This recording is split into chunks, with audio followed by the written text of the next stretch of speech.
Hello, and welcome to the instrument maintenance video for French horn. First of all, congratulations on choosing the single most difficult instrument to maintenance in the American Band Library.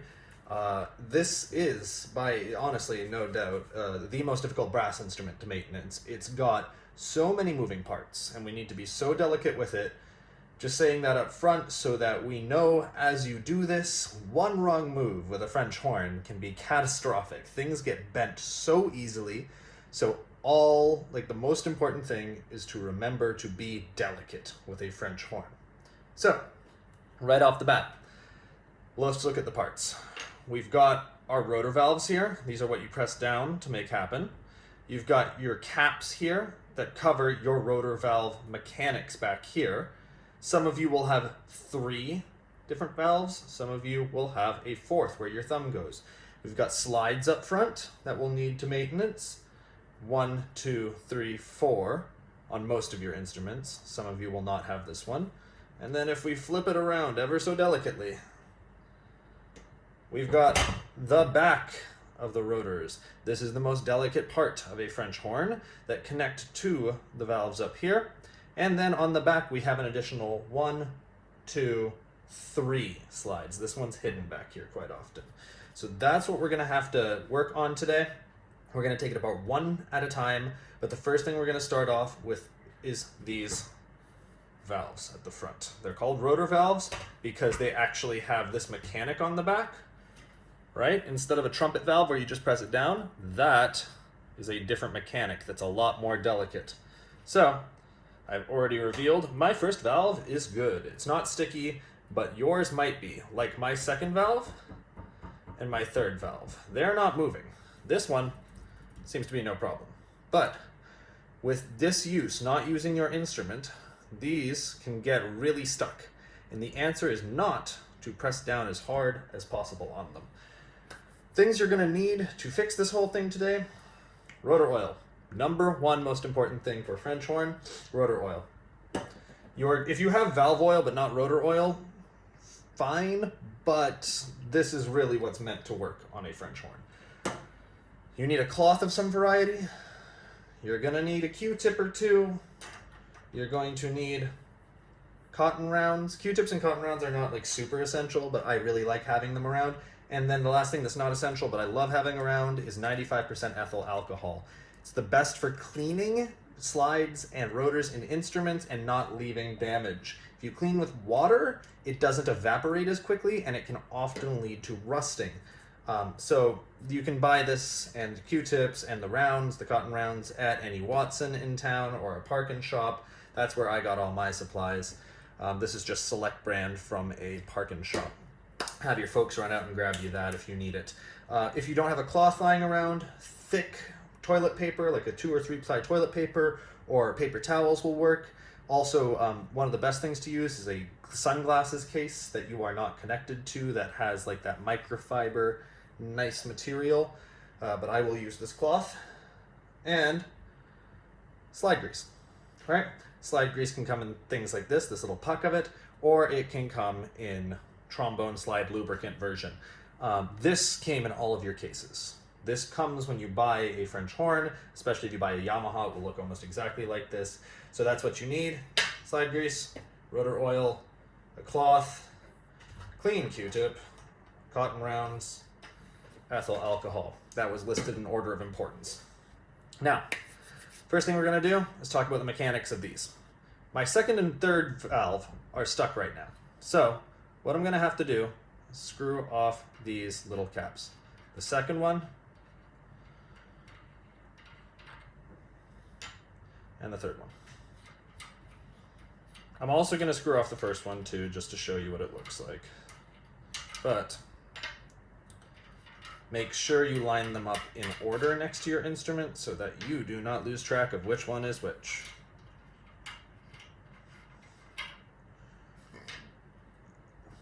So, this top one up here, if you look at it, it's got that little piece. Let me make sure I line this up with the camera. There we go. You've got this little piece in the middle, in the concentric circle, where if you have a moving valve, you can see it rotate.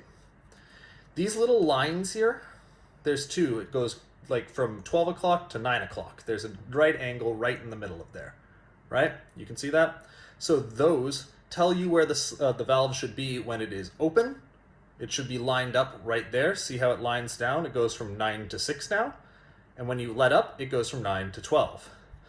So those two are meant to indicate when it is completely closed, no air is going through that, or completely open where air can pass through the valve extension. So these ones here are lined up 9 to 6, but they are stuck. So I'm going to take my rotor oil, crank it open. With these, if you've never opened one of these before, you just have to press it down and turn it. It's like a child lock. You are a child, but I just taught you how to beat the child lock. Drop it on it, let it seep in for a second. Do the same thing on the other one.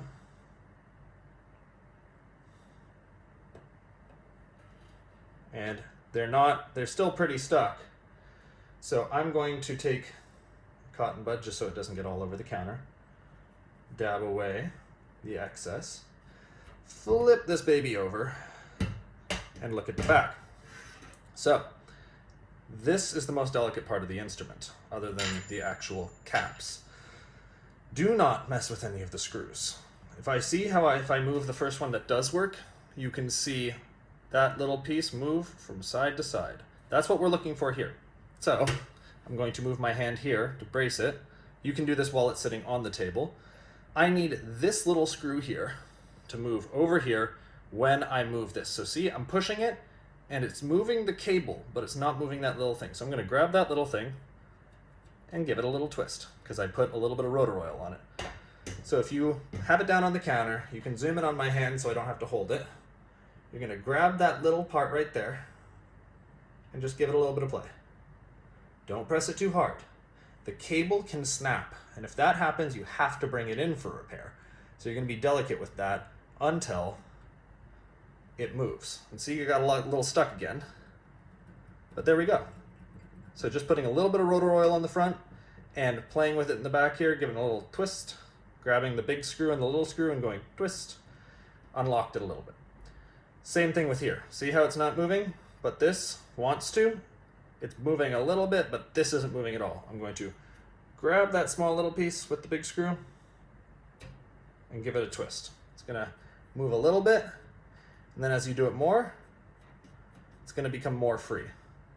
Same thing with the thumb. If you have a fourth rotor right here, it's the same thing. I didn't put any rotor oil in the front of that yet, so I'm going to flip it back over to show you the whole process for one last time. I'm going to give myself a tiny one drop there, one drop there, one drop there, one drop there. I'm going to take this, and now that these move, while the oil is on there, I'm going to move them a little bit so you can now see those lines go from 9 to 6 to 9 to 12. 9 to 6 to 9 to 12. I'm talking about the hands of a clock. I'm not just listing random numbers, in case you were curious. So, there's a little bit of excess oil on there. So I'm going to take my cotton swab, swab, swab, swab, swab. My third valve is still a little sticky, but that's going to happen. It needs to work its way into there. See, it's working its way down through the cracks. I'm going to flip the instrument back over to deal with the thumb. Grab that little fourth valve, or fourth rotor. Ooh, this one's nice and sticky. So give it a little bit of time. Move it. So right now I'm just playing it where I press it down and it goes to the left, and then I grab my finger and I push it back to the right.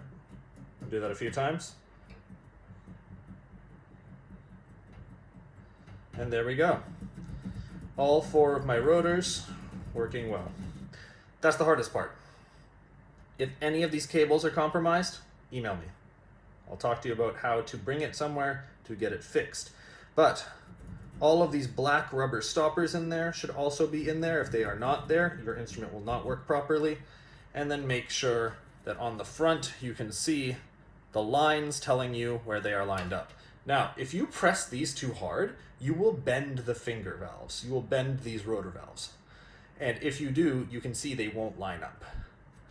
And that just becomes super inconvenient to play, so make sure you do not bend these. If you do bend them a little bit inwards, you can have a parent come probably and move them a little bit. They're a little hard, but I do not recommend bending these by yourself. Bring it to me when we're back in person and I will show you, or I will do it for you. Put the caps back on.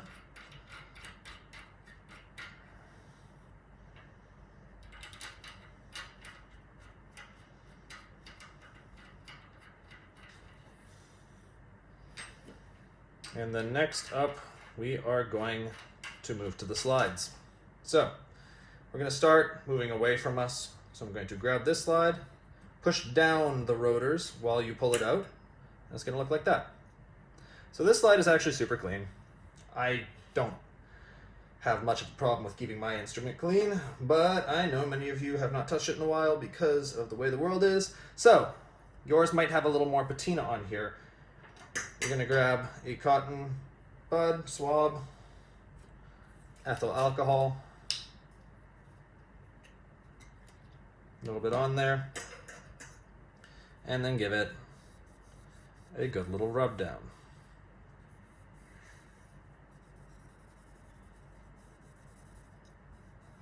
Once you have done that, you get a little bit of dirt on there probably. Slide grease. Unscrew that slide grease. Get a little bit on your finger, a little bit more than that, just tiny little dab. And you don't need much of it, but try to coat evenly the surface of the whole slide. All right? You do need instrument-specific slide cream for this, so do not try to use a Nivea moisturizer on this. Your instrument does not have pores that need nourished. It needs to be lubricated with specific slide grease. Once you got that, push down your rotor valves again, slide that in there, and remember, I should have told you this up front, this is going to face towards you. Push it in, gently, and there you go. There's your first slide. Valves down, second slide, same process. I'm going to do this one a little quicker because we've got about 27 slides on this thing to move through. There's your slide cream. I'm going to throw that back on. Move it in and out to get it nice and smooth, and then leave it a little bit out. We'll tune it later. Same thing. This one faces away from you when you put it back on, because otherwise, look, it doesn't fit that way. A little bit of rub down, slide cream. Now I'm playing a little bit fast and loose with my slide cream here.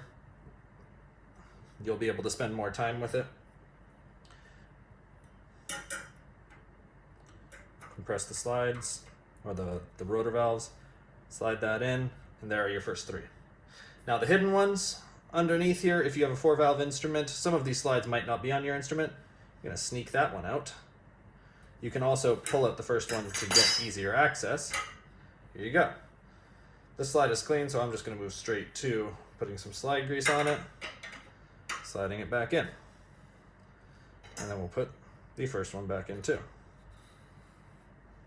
Pull out the third one to get easy access to this slide that's hidden in there. This one is also very clean, so I'm just going to grease it up with the extra grease on my hands. Slide it in the bottom two. Make sure these go back in the same holes that they came from. And there are the 5 slides on the front of the instrument. I'm going to flip it back around and get to the 6th and the 7th slides. So, again, hold your valves down always when you pull a slide out so that it doesn't create a vacuum and damage any of the rotors. Press the slides back down and back from whence he came. And then the last one.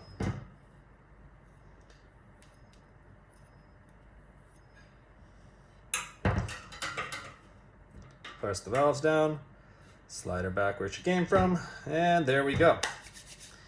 There's your instrument.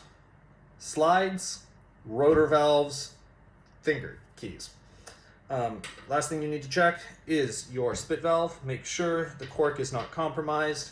If it has a little bit of an air leak, it's going to be much harder to get the right notes on your instrument. French horn is already hard enough.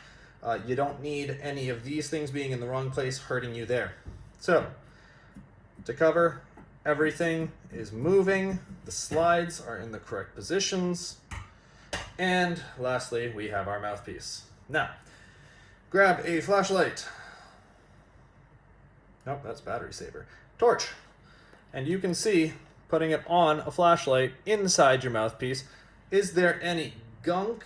Is there any mold? Is there anything that needs to be cleaned out? And the answer to all of those is probably yes. This is where the Q-tip comes in.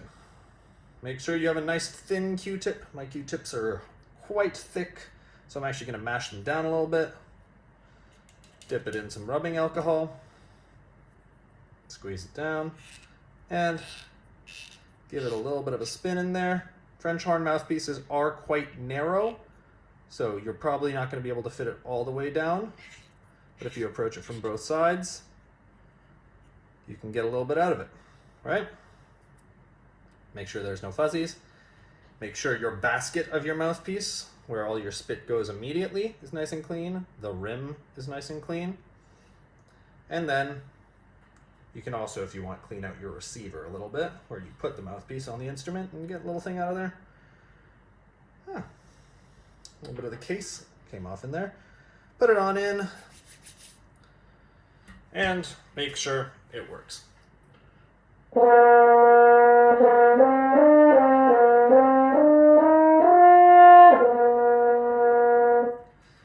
Test all the valves, make sure they all work, make sure air is moving through your instrument, and there you go. Congratulations, that is your first French horn maintenance. If you have any questions, zip me a message, email me, and I look forward to seeing you and your new clean instrument in class.